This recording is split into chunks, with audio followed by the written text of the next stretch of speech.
আসসালামু আলাইকুম ওরহমতুল্লাহি ওবরকাতুহু। পিচকুড়ি মাদ্রাসা নববিয়া থেকে বলছি। আলবালাগ টিভির মাধ্যমে আপনাদের কাছে এই প্রশ্নোত্তর পর্ব পরিবেশন করছি। আজকে হচ্ছে 13/11/2025। এই পর্বের প্রথম প্রশ্ন হচ্ছে, আসসালামু আলাইকুম ওরহমতুল্লাহি ওবরকাতুহু। সম্মানিত শেখ, বাংলাদেশ লালমনিরহাট জেলা থেকে শরীফ ইবনে আব্দুল ওয়াহেদ বলছি। আমার জানার বিষয় হলো, হাদিসে মোজা মাসার ব্যাপারে মুকিমের জন্য একদিন এক রাত বলতে কতটুকু সময়, এক রাত কখন থেকে কতটুকু সময় নির্ধারণ করা হবে? হাদিসে মোজার মাসার ব্যাপারে যেটা বলা হয়েছে, সেখানে শর্ত হচ্ছে মোজা পবিত্র হতে হবে আর পবিত্র অবস্থায় পড়তে হবে, আর সেটা যেন গাঁট পর্যন্ত পা ঢাকা থাকে, একেবারে ছেঁড়া ফাটা না হয় ইত্যাদি। মুকিমের মানে যে গৃহবাসী ঘরে থাকে, যে সে 24 ঘন্টা, একদিন এক রাত বলতে 24 ঘন্টা, আর মুসাফির হলে 3 দিন 3 রাত। এই এক রাত বা একদিন এক রাত শুরু কখন থেকে হবে? যখন আপনি উজু করে মোজা পরলেন, মোজা পরে থাকলেন, উজু ভাঙলেন না। আপনি মনে করুন আসরের সময় উজু করলেন, উজু ভাঙলেন না। মাগরিবের নামাজ পড়লেন, উজু ভাঙলেন না। এশার নামাজ পড়লেন, উজু ভাঙলেন না। তাহলে আপনি মোজাটা পরেই থাকলেন, দিয়ে ফজরের সময় যখন উজু করছেন তখন তার উপরে মাসাহ করছেন। তাহলে উজুর পরে প্রথম মাসাহ যখন শুরু হবে মোজার উপরে, তখন থেকে আবার 24 ঘন্টা। তার মানে ফজর থেকে ফজর পর্যন্ত যখন মোজাটা পরবেন তখন থেকে নয়, বরং প্রথম মোজার ওপরে যখন মাসা করবেন তখন থেকে 24 ঘন্টা গণনা হবে। আশা করি বুঝতে পেরেছেন। দ্বিতীয় প্রশ্ন হচ্ছে, মোফাজ্জল হোসেন নিয়াজ, ঠিকানা কিশোরগঞ্জ, বাংলাদেশ। উনি বলছেন, আসসালামু আলাইকুম ওরহমতুল্লাহি ওবরাকাতুহু। আমাদের এলাকার বিভিন্ন সরকারি প্রতিষ্ঠানে আমার একাডেমিক পড়াশোনাকালীন সময়ের অনেক সহপাঠী, সিনিয়র ও জুনিয়র ভাইয়েরা জব করেন। আমি কোনো অফিসিয়াল কাজের জন্য এসব প্রতিষ্ঠানে গেলে তারা আমাকে তাড়াতাড়ি কাজটা করে দেন। অন্যান্য সাধারণ নাগরিকদের মতো আমাকে লাইনে দাঁড়াতে হয় না। পূর্ব পরিচয় থাকার জন্যই তারা আমাকে এই সুবিধা দেন। একজন সাধারণ নাগরিক হিসাবে এরকম সুযোগ সুবিধা নেওয়া কি আমার জন্য জায়েজ হবে? আমার মনে হয় জায়েজ হবে না। তার কারণ, যেখানে সবারই অধিকার সমান, সেখানে আপনাকে প্রাধান্য দেওয়া হবে বিনা লাইনে, বিনা সিরিয়ালে আপনি গিয়ে ডাইরেক্ট খেদমত নেবেন, এটা ঠিক হচ্ছে না। এবারে কোনো সময়ে কিছু ব্যতিক্রম থাকে, যেমন একজন মুরব্বী এলো, একজন অসুস্থ এলো, তাকে করে দেওয়া যায়, কোনো কারণে করে দেওয়া যায়। কিন্তু আত্মীয়তা বা বন্ধুত্বের খাতিরে এইগুলো করার, এটা ইনসাফের খেলাফ হচ্ছে। কারণ সবাই সেটা চাইবে না, বিরক্ত হবে। আর আপনি দেরিতে এলেন আর আগে পেয়ে গেলেন, এই ব্যাপারটা সবাই ভালো দেখবে না। এটা ইনসাফের খেলাফ। ইসলামেও এটা ইনসাফ বলে কথা আছে। তো সেই ইনসাফের অনুসরণ করতে হবে, যাতে করে অন্য লোকে ক্ষিপ্ত না হয়, আল্লাহর কাছেও আপনি ধরা না খান। দিলুহু আকরাবু লিত্তাকওয়া, তোমরা ইনসাফ করো, আপোষের কর্মে ইত্যাদিতে ইনসাফ করো। তাদেরও উচিত, এভাবে করা হয় না, বরং একটা সিস্টেমের মাধ্যমে আসতে হবে এবং এসে খেদমত নিতে হবে, সেবা সুযোগ নিতে হবে। তৃতীয় প্রশ্ন, কোনো একজন ব্যক্তি যদি কোনো রাজনৈতিক দল করে বা তাকে সমর্থন করে, তাহলে সে ব্যক্তি কি কুফরিতে লিপ্ত না শুধু হারামে লিপ্ত? সেটা লিপ্ত হয়ে মানে দলে যুক্ত হয়ে কি করছে, দলকে সমর্থন করে কি কাজটা করছে, কি বিশ্বাস করছে, সেই কাজ, সেই কুফরি, সেই বিশ্বাস কি কুফরি, সেটা জানতে হবে। তফসিল আছে এর। এইভাবে আমভাবে বলা যাবে না যে একটা পার্টিকে সমর্থন করে বলে সে কাফের হয়ে গেল, গণতন্ত্রকে ভোট দিল আর ভোট দেওয়ার কারণে সে কাফের হয়ে গেল, এরকম চট করে চটজলদি ফতোয়া দেওয়া যাবে না, বরং দেখতে হবে যে সে কতটা বিশ্বাস করছে, কি পরিমাণে বিশ্বাস করছে এবং তার বিশ্বাসে কি আছে। যদি ইসলামকে ছোট মনে করা হয়, ইসলামের বিধানকে বাতিল মনে করা হয়, ইসলাম অচল মনে করা হয় ইত্যাদি ইত্যাদি বহু রকমের মানুষের বিশ্বাস থাকতে পারে। তো সেই হিসাবে তাকে লাগানো যাবে যে সে কুফরি করছে না হারাম করছে, আর তফসিল আছে, সেই তফসিল অনুযায়ী তাকে বলা যাবে কাফের না হারামকারী। বেশ, পরবর্তী প্রশ্ন হচ্ছে কুফরি থেকে কিভাবে বাঁচব। কুফরি থেকে বাঁচতে হলে নিজেকে আগে কুফরি সম্পর্কে জ্ঞান অর্জন করতে হবে। নিজের অজান্তে যদি কুফরি হয়ে যায় তাহলে করণীয় কি? আল্লাহর কাছে ক্ষমা চাইতে হবে। যদি বাই চান্স নিজের অজান্তে কুফরি হয়ে যায় বা শিরিক হয়ে যায়, যেমন আমরা কথাবার্তার সময়ে অনেক সময় নিজের অজান্তে শিরিক করে বসি, আল্লাহ আর তুমি যা চাইছো তাই হবে। এটা আল্লাহ আর তুমি, এই যে তোমাকে আমি আল্লাহর সঙ্গে শরিক করে বসলাম, তো এই ক্ষেত্রে শরিক হয়ে গেল, শিরিক হয়ে গেল। আমরা জানি না, আর আমরা হয়তো জেনেও করি না, কিন্তু অজান্তে হয়ে যায়। সেক্ষেত্রে দোয়া আছে, আল্লাহুম্মা ইন্নী আউযু বিকা মিন আন উশরিকা বিকা শাইআন ওয়া আনা আ'লাম ওয়া আস্তাগফিরুকা লিমা লা আ'লাম। এই যে একটা দোয়া আছে, আর এটা বাংলাতে করলেও হবে, যে আমি যে কুফরি যদি আমি করে থাকি, অজান্তে কুফরি করে থাকি, তাহলে আমি ক্ষমা চাইছি। আর যদি আমি এমন ভুলবশত করে থাকি, তাতেও আমি তার থেকেও ক্ষমা চাইছি। আর যেটা জানি না তার থেকেও ক্ষমা চাইছি। এটাও এক প্রকার ভুল, যদিও জেনে শুনে করাটাই হচ্ছে বেশি বড় ভুল। তো আমি জেনে যেটা করেছি সেটা থেকেও ক্ষমা চাচ্ছি, আর অজান্তে যেটা করে ফেলেছি সেটা থেকেও আমি ক্ষমা চাচ্ছি। কুফরি, শিরক ইত্যাদির ক্ষেত্রে একই রকম দোয়া যদি আল্লাহর কাছে করা হয়, যে আল্লাহর কাছে আমভাবে ক্ষমা চাওয়া হয়, তো ইনশাআল্লাহ আপনি বাঁচতে পারবেন। তো যখন আপনি নির্দিষ্টভাবে জানতে পারবেন এই কুফরিটা করেছেন বা এই শিরকটা করেছেন, তখন নির্দিষ্টভাবে উল্লেখ করে আপনাকে তওবা করতে হবে। এরপর প্রশ্ন হচ্ছে, আসসালামু আলাইকুম, বীরভূম থেকে আমি আবুল কালাম বলছি। শায়েখ, আমার প্রশ্ন, 10 বছরের ছেলে জানাজার ইমামতি করতে পারবে? 10 বছরের ছেলে ফরজ নামাজের ইমামতি করতে পারে যদি ছেলে জ্ঞান সম্পন্ন হয়। কোনো ছেলে চালাক হয় এবং ইমামতি বোঝে, নামাজ কি বোঝে, নামাজের রুকুন আরকান ইত্যাদি বোঝে। যদি ছেলে জ্ঞান সম্পন্ন হয়, তাহলে 10 বছরের ছেলের পেছনে নামাজ শুদ্ধ হবে, এবং জানাজার যদি ইমামতি করে তাও শুদ্ধ হবে ইনশাআল্লাহ। পরবর্তী প্রশ্ন, আসসালামু আলাইকুম, কোনো কবরের পাশে দাঁড়িয়ে হাত তুলে দোয়া করা যাবে কি? কবরের পাশে আসলে জিয়ারতের নিয়ম হলো, প্রথমে আসসালামু আলাইকুম আহলাদ দিয়ারে মিনাল মুমিনিন যে দোয়া আছে আম কবরবাসীর জন্য, কবরস্থানের লোকেদের জন্য, সেই দোয়া পাঠ করে আপনি আপনার আত্মীয়র কবরের পাশে দাঁড়িয়ে কেবলামুখী দাঁড়াবেন। কেবলামুখী দাঁড়িয়ে আপনি 2 হাত তুলে দোয়া করবেন। 2 হাত তুলে কেবলামুখী দাঁড়িয়ে দোয়া করবেন, আল্লাহুম্মা গফির লাহু ওয়ারহামহু ওয়াফু আনহু, আল্লাহ তুমি ওকে কবরের আযাব থেকে রক্ষা করো, এ আল্লাহ তুমি ওকে জান্নাতবাসী করো, ইত্যাদি ইত্যাদি।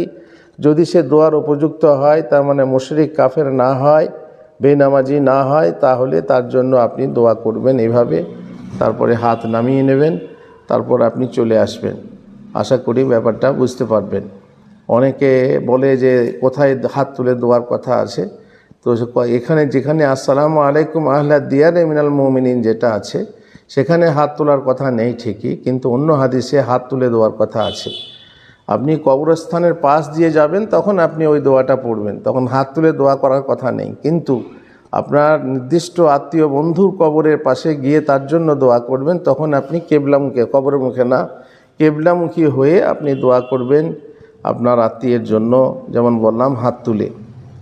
পরবর্তী প্রশ্ন হচ্ছে, আসসালামু আলাইকুম ওয়া রাহমাতুল্লাহ, প্রিয় শায়েখ, যখন আমরা একাকী নামাজ পড়ি, রুকু থেকে ওঠার পর দাঁড়িয়ে থাকি এবং সিজদায় যাওয়ার সময় যেসব দোয়াগুলো দাঁড়িয়ে বলতে হয়, তার কিছু অংশ রুকুতে যাওয়া অবস্থায় বলি না, সিজদায় যাওয়া অবস্থায় বলি। এই মতো যদি কেউ করে, তাহলে কি তার নামাজ বাতিল হয়ে যাবে? নামাজ শুদ্ধ হবে না। যেমন অনেকে আছে সামি আল্লাহু লিমান হামিদা বলে দাঁড়ালো, এবারে রব্বানা লাকাল হামদ হামদান কাসিরান বলতে বলতে বলতে বলতে সিজদায় চলে গেল। তারপরে সিজদায় যখন চলে যাচ্ছে তখন আল্লাহু আকবার বলে সিজদা করছে। তার মানে দাঁড়িয়ে থাকা অবস্থায় যে দোয়াটা বলতে হয় পুরো দোয়াটা বলে তারপরে আল্লাহু আকবার বলে সিজদায় যেতে হবে। তেমনি দুই সিজদার মাঝখানে বসে দোয়াটা অনেকে পড়তে পড়তে পড়তে পড়তে ওই আবার যখন সিজদায় যাচ্ছে তখন সিজদায় গিয়ে আল্লাহু আকবার বলছে, না এটা ঠিক নয়। বরং বসে বসে দোয়াটা শেষ করতে হবে, শেষ করে তারপরে সিজদায় যেতে হবে। এই হচ্ছে সঠিক নামাজ। আর না হয় নামাজে গণ্ডগোল হবে, নামাজ সঠিকভাবে হবে না। পরবর্তী প্রশ্ন হচ্ছে ইউসুফ আলী সাবাজপুর, পাকুড়, ঝাড়খণ্ড। আসসালামু আলাইকুম রহমতুল্লাহ। সম্মানিত শেখ, আমার প্রশ্ন, সালাতের মধ্যে যদি কারোর কথা মনে পড়ে, কান্না আসে, কোনো মাখলুক, কোনো আত্মীয় স্বজন, কোনো দুঃখী ব্যক্তির কথা যদি মনে করে কান্না আসে, যেমন কেউ খুব কষ্টে আছে অথবা কেউ রোগে আক্রান্ত হাসপাতালে ভর্তি আছে অথবা নিজের কোনো কষ্টের কারণে, এমন তো অবস্থায় নামাজ হবে কি নাকি বাতিল হয়ে যাবে? বাতিল হয়ে যাবে সেটা বলতে পারবো না। একটা কথা মনে পড়লো, মনে পড়াটা স্বাভাবিক, অথবা শয়তান মনে পড়িয়ে দেয়, বিশেষ করে ইডিং বিডিং শয়তান মনে পড়িয়ে দেয় নামাজটাকে নষ্ট করার জন্য, নামাজের স্বভাব কমিয়ে দেওয়ার জন্য। তো পুরো নামাজটাতেই যদি কেউ ওই একজনকে নিয়ে কান্না করে বা ঘরে কেউ মারা গেছে তাকে নিয়ে কান্না আসে, তাহলে মুশকিল হয়ে যাবে। তা অন্যকে স্মরণ করাটা হবে না। আকিমিস সলাতা লি যিকরি, আল্লাহ বলছেন আমার স্মরণের জন্য নামাজ কায়েম করো। আর আপনি নামাজ পড়ছেন, নামাজ কায়েম করছেন আর অন্যকে স্মরণ করছেন, তাহলে নিশ্চয়ই নামাজের ক্ষতি হবে। তো সেই ক্ষেত্রে নামাজ পড়তে হবে আল্লাহকে স্মরণ করে। তো আল্লাহকে স্মরণ করতে করতে মাঝে মধ্যে যদি মনে পড়ে, যেমন এই মারা গেছে বা আজকেই মারা গেছে, তখন নিশ্চয়ই কান্না আসবে, কিন্তু সেটাকে দমন করতে হবে। আর সেই কান্নাটা আল্লাহর জন্য করে দিতে হবে, জাহান্নামের ভয়ে করে দিতে হবে। সেই সাথে আল্লাহর ভয় এবং জাহান্নামের ভয় রেখে যদি কান্না করা হয়, তাহলে এটা বাইরে থেকে বাঁচার উপায় হবে যে আপনার নামাজটা নষ্ট হবে না। আর যদি আপনি আল্লাহকে ছেড়ে আপনি যদি অন্যকে স্মরণ করতে থাকেন নামাজের মধ্যে, তাহলে নামাজের ক্ষতি হবে, বিশাল ক্ষতি হবে, বাতিল হয়ে যেতে পারে অবস্থায়। এর পরবর্তী প্রশ্ন ঝাড়খণ্ড, পাকুড় থেকে। আসসালামু আলাইকুম রহমতুল্লাহ। শেখ, আমি এমত অবস্থায় মসজিদে প্রবেশ করলাম যে সময় ইমাম সাহেব এশা নামাজের ইমামতি শুরু করলেন আর আমার মাগরিবের সালাত বাকি আছে।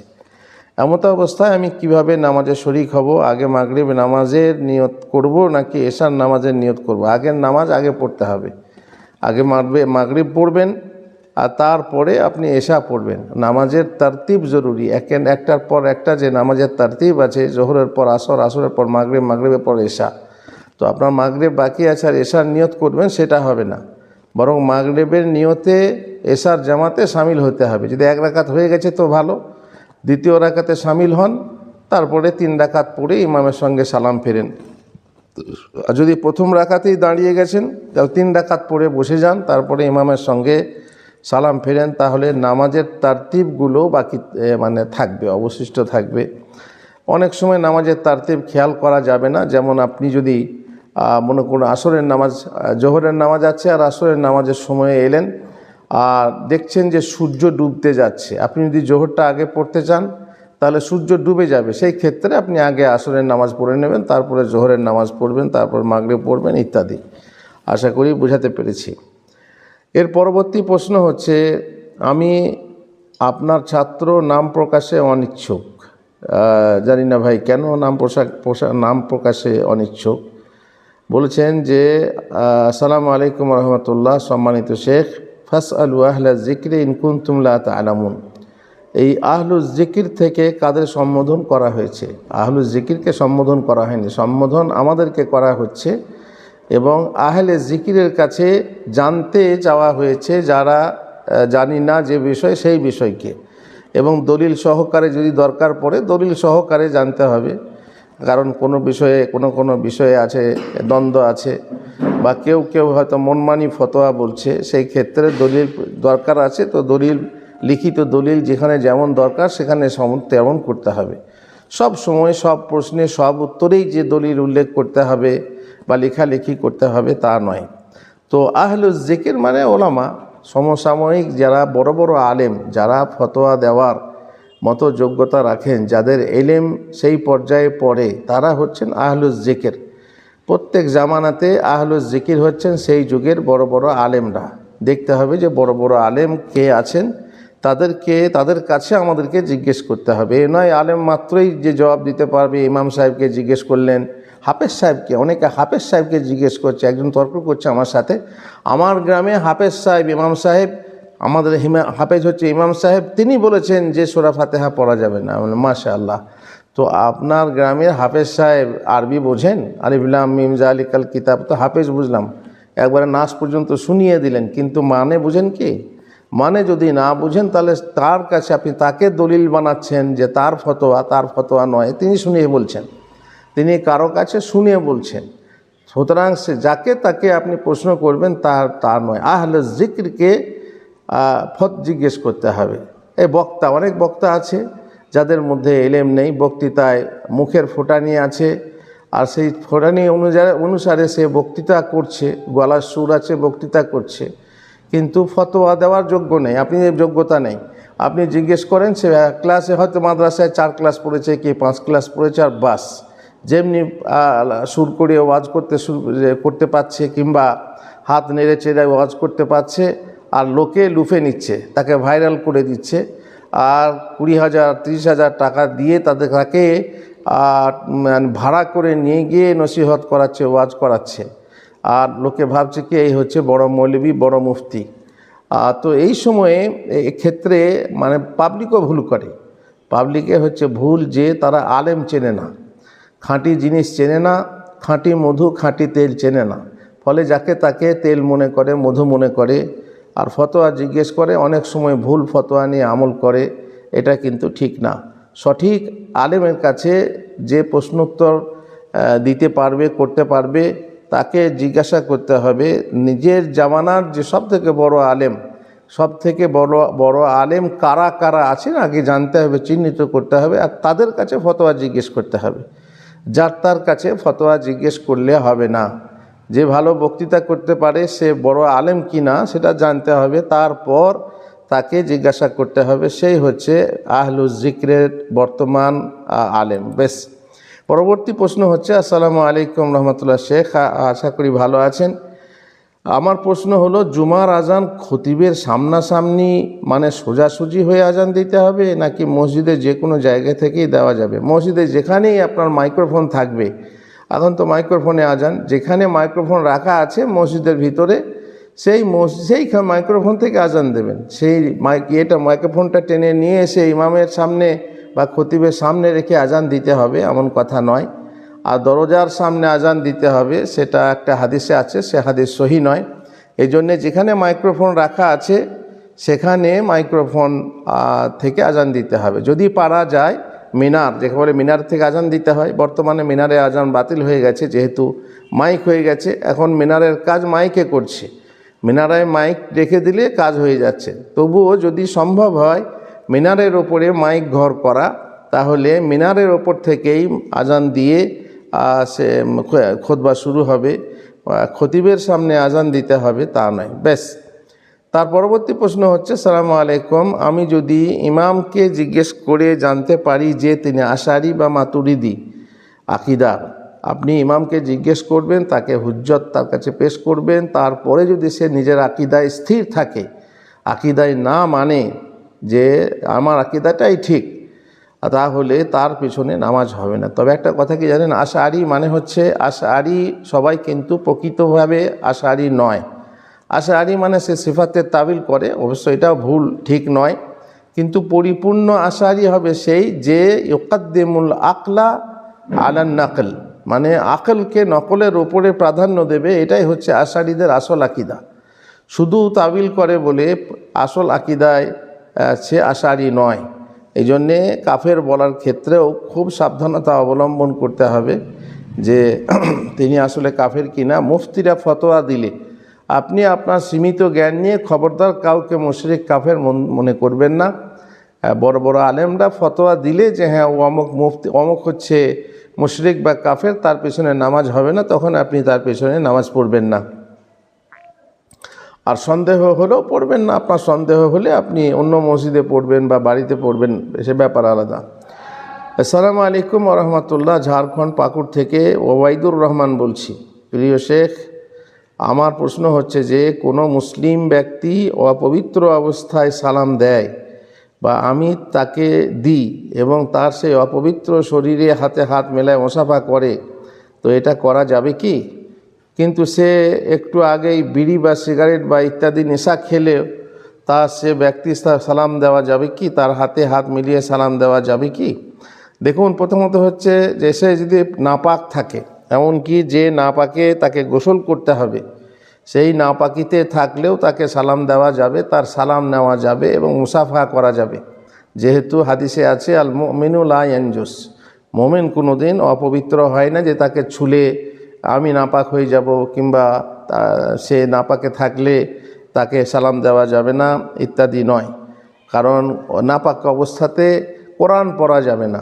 যে নাপাকিতে আপনি গোসল করলেই পাক হয়ে যাবেন, সেই ক্ষেত্রে মুখে কোরআন পড়া যাবে না। মেয়েদের ক্ষেত্রে হায়েজের অবস্থায়, নিফাসের অবস্থায় অনুমতি আছে, কিন্তু যে অন্য কারণে, স্বামী সহবাসের কারণে যে নাপাক হয়, সেই নাপাকে থাকা অবস্থায় কোরআন মুখস্থও পড়তে পারবে না যতক্ষণ না সে গোসল করেছে।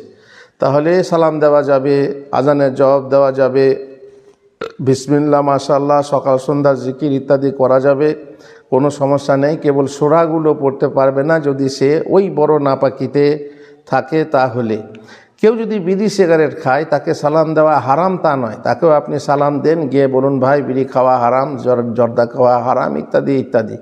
কেউ গুল মারছে, তো আপনি তাকে সালাম দেন, হ্যাঁ সালাম আলাইকুম তালবিলুল সাহেব, মৌলভী সাহেব, কারণ তারাই বেশি করে, তার জন্য বললাম যে এটা ঠিক নয়, এটা মানে মুফাত্তের, অতএব আপনি এটা ব্যবহার করেন না, সালাম দিয়ে করবেন।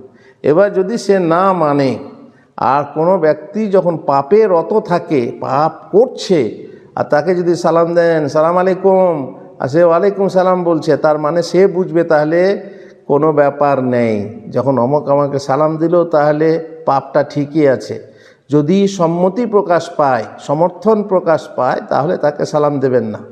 পাপ করা অবস্থায় তাকে সালাম দেবেন না। কিন্তু পাপ করছে যে কাবিরা গুনার পাপ করছে, তাকে সালাম দেওয়া যাবে না এমন কথা না। কিন্তু শুধু এইটুকু জানানোর জন্য যে তুমি যেটা করছো সেটা সঠিক নয়, এই জন্য বিড়ি খাওয়া অবস্থায়, সিগারেট খাওয়া অবস্থায় আপনি তাকে সালাম দেবেন। হ্যাঁ, কথা বলবেন, তাকে নসিহত করবেন, চলবে। আর নসিহত না করলে, তার বিড়ি সিগারেটের ওপরে সম্মতি জানানো হবে মনে হলে, তাকে সালাম দেবেন না। পরবর্তী প্রশ্ন। সালাম আলাইকুম ওয়া রাহমাতুল্লাহি ওয়া বারাকাতুহু। সম্মানিত শেখ, আমার প্রশ্ন হচ্ছে মহিলারা চুলে খোঁপা বেঁধে উজুতে মাথা মাসাজ করলে তাদের উজু হবে কি? নিশ্চয় হবে। চুল বাঁধা আছে, চুলে ফিতে বাঁধা আছে কিংবা কিছু বাঁধা আছে, তো সেই সময়ে ওই বাঁধা চুলের ওপরেই ঘাড় পর্যন্ত মাসা করে নেবে, তারপর হাতটাকে ফিরিয়ে সামনে নিয়ে আসবে, এতে কোনো সমস্যা হবে না। চুলের ওপরে মাসা হচ্ছে তখন উজু হয়ে যাবে, সমস্যা হবে না। পরবর্তী প্রশ্ন। আসসালামু আলাইকুম ওয়া রাহমাতুল্লাহি ওয়া বারাকাতুহু। আমি রাজমিস্ত্রি কাজ করি। আমার প্রশ্ন হচ্ছে আমি কি কোনো অমুসলিমদের উপাসনালয়ের কাজ করতে পারবো? দয়া করে জানাবেন। না, এই যেখানে দেখবেন যে আপনার অন্যায় কাজে সহযোগিতা হচ্ছে, আপনার কাজের মাধ্যমে আপনি পয়সা নিয়ে করুন অথবা ফ্রি করুন, কিন্তু সেই কাজটা আপনার একটা হারাম জিনিসকে সমর্থন করা হচ্ছে বা সহযোগিতা করা হচ্ছে, কোনো শিরককে সহযোগিতা করা হচ্ছে। যেমন আপনি মাজার তৈরি করে দিচ্ছেন, যেমন আপনি তুলসীতলা তৈরি করে দিচ্ছেন, যেমন আপনি মূর্তি ঘর তৈরি করে দিচ্ছেন, ঠাকুর ঘর করে দিচ্ছেন, তো সেগুলো শিরকের, তাদের ধর্মের আছে, আমাদের ধর্মে তো নেই। তো কিন্তু আপনি মুশরিক শিরকের সহযোগিতা করলেন, ঘর বানিয়ে দিলেন, তাহলে এখানে অন্যায় কাজে সহযোগিতা হচ্ছে। আল্লাহ তাআলা বলছেন ওয়া তাআওয়ানু আলাল বিররি ওয়াত তাকওয়া ওয়া লা তাআওয়ানু আলাল ইসমি ওয়াল উদওয়ান। তোমরা ভালো কাজে পরস্পর সহযোগিতা করো, অন্যায় কাজে, পাপ কাজে খবরদার পরস্পর সহযোগিতা করো না। এই জন্য আপনার সবসময় যে কোনো কাজে, আপনি দোকানদারি করছেন, আপনি ব্যবসা বাণিজ্য করছেন, আপনি গাড়ি ভাড়া মারছেন, আপনি দোকান ভাড়া দিচ্ছেন, বা আপনি চাকরি করছেন, যাই করছেন, সব সময়ই আপনি শিল্পী কাজ করছেন, আপনি লেবারের কাজ করছেন, আপনার এই কাজের দ্বারাতে যেন কোনো অন্যায়কে সহযোগিতা না হয়, শিরক বিদআতকে সহযোগিতা না হয়, সেটা চেষ্টা রাখবেন। আর না হয় আল্লাহর কাছে প্রশ্নের জন্য সম্মুখীন থাকুন, আল্লাহ প্রশ্নের সম্মুখীন থাকুন যে আল্লাহ আপনাকে প্রশ্নের উত্তর দিতে হবে।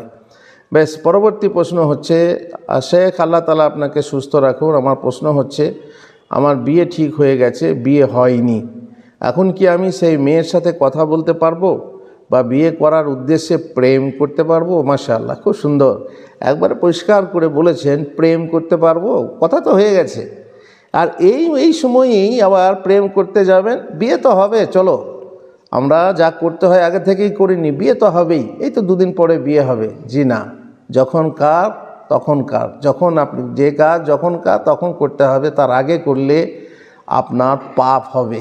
বিয়ের আকদ যখন হয়নি, আকদ করেছেন, তারপরে স্বামী স্ত্রী আপনি কথা বলুন, বেড়াতে যান, একসাথে রাত্রি যাপন করেন, সমস্যা নেই। কিন্তু বিয়ের বন্ধন যখন হয়নি, কবুল হয়নি, তখন আপনি সেই মেয়ের সঙ্গে কথা বলতে পারবেন না, প্রেম আলোচনা করতে পারবেন না, এবং বেড়াতে যেতে পারবেন না, ঘুরতে যেতে পারবেন না, মার্কেট যেতে পারবেন না, ইত্যাদি ইত্যাদি। কারণ সে একজন আজনবী, এখনও বিয়ের বন্ধন হয়নি, তখন সে একজন আজনবী। হ্যাঁ, খুব প্রয়োজনীয় কথা যদি হয় আপনি জিজ্ঞাসা করতে পারেন, একটা বাইরের মেয়ের মতো, যেমন তাকে জিজ্ঞাসা করা যেতে পারে তেমনি তাকেও জিজ্ঞাসা করা যেতে পারে। কিন্তু যখনই বিয়ের কথা হয়ে যায়, তখন এক প্রকার প্রেম চলে আসে দুজনের মাঝে। এই জন্যই তো বলা হয়েছে, হাদিসে যেটা আছে, ইঙ্গিত আছে যে বিয়ের আগে একবার দেখে নাও, তাহলে তাতে তোমাদের প্রেম তৈরি হবে, এরকম একটা ইঙ্গিত আছে।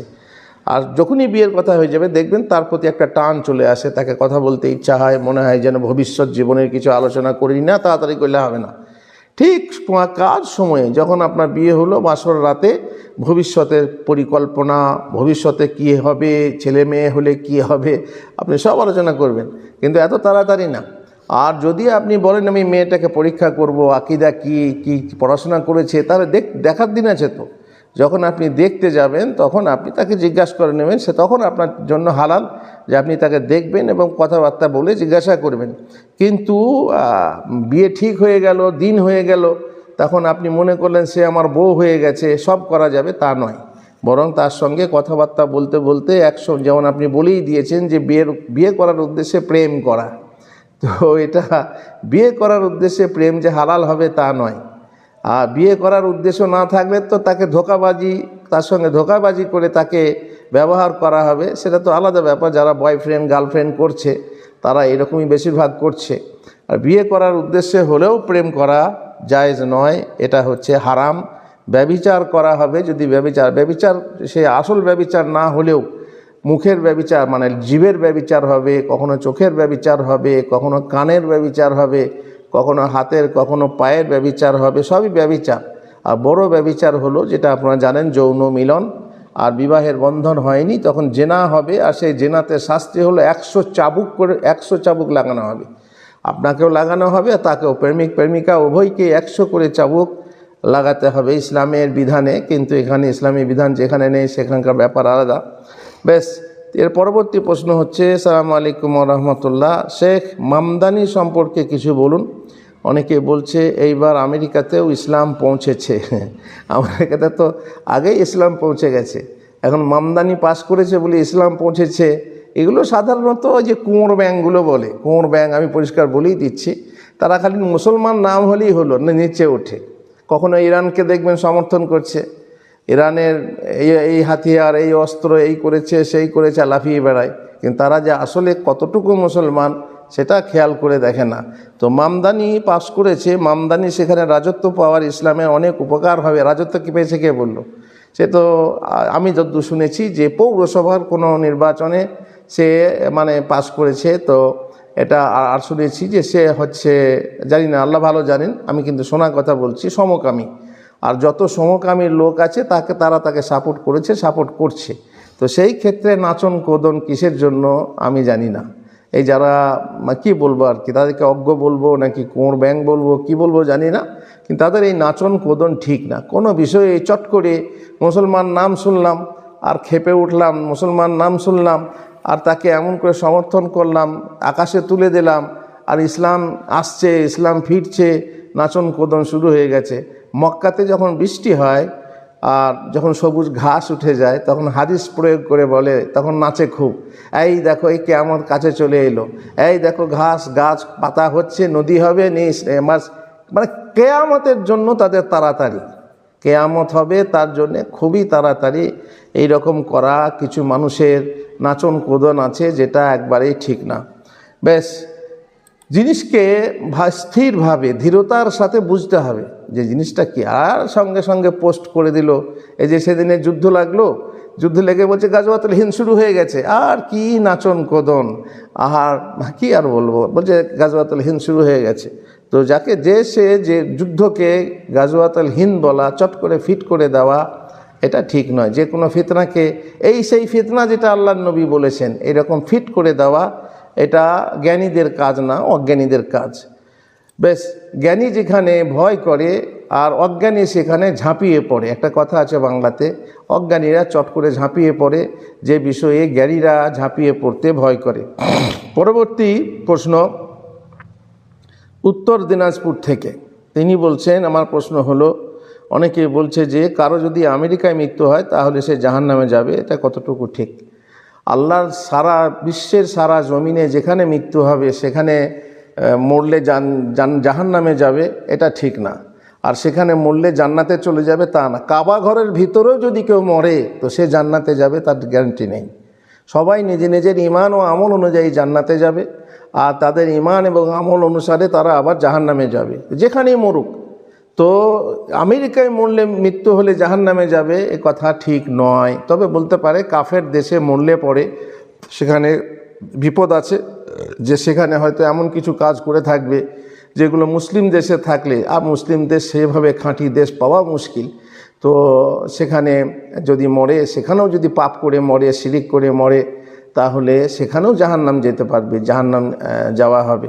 সুতরাং আমেরিকায় মরলেই যে জাহান্নামে যাবে এই ধারণা ঠিক না, ভুল ধারণা। এরপরে এই পর্বের শেষ প্রশ্ন হচ্ছে সাকিউল আলম কলিঠা থেকে, যিনি প্রত্যেক সপ্তাহে প্রশ্ন করে থাকেন। ইনি বীরভূম থেকে প্রশ্ন করছেন। সালাম আলাইকুম রহমতুল্লাহ বারাকাতুহু। শেখ, আল্লাহর জন্য আমি আপনাকে ভালোবাসি। আহাব্বাকাল্লাহ আল্লাজি আহবাবতানিল্লাহ আও আহবাবতানি ফি। আল্লাহ, সেই আল্লাহ আপনাকে ভালোবাসুন যে যার জন্য আপনি আমাকে ভালোবাসেন, আর এই ভালোবাসা যেন অটুট থাকুন। অনেক সময় ভালোবাসি করে নিজে হাওয়ায় আনলো হাসি, সেই তো আবার দেয় গো ফাঁসি, এরকম যেন না হয়। অনেক মানুষ আছে একটা ফতোয়া অন্যরকম শুনলো আর বাস, আরে ও তো অমক তার বিরোধী হয়ে গেল।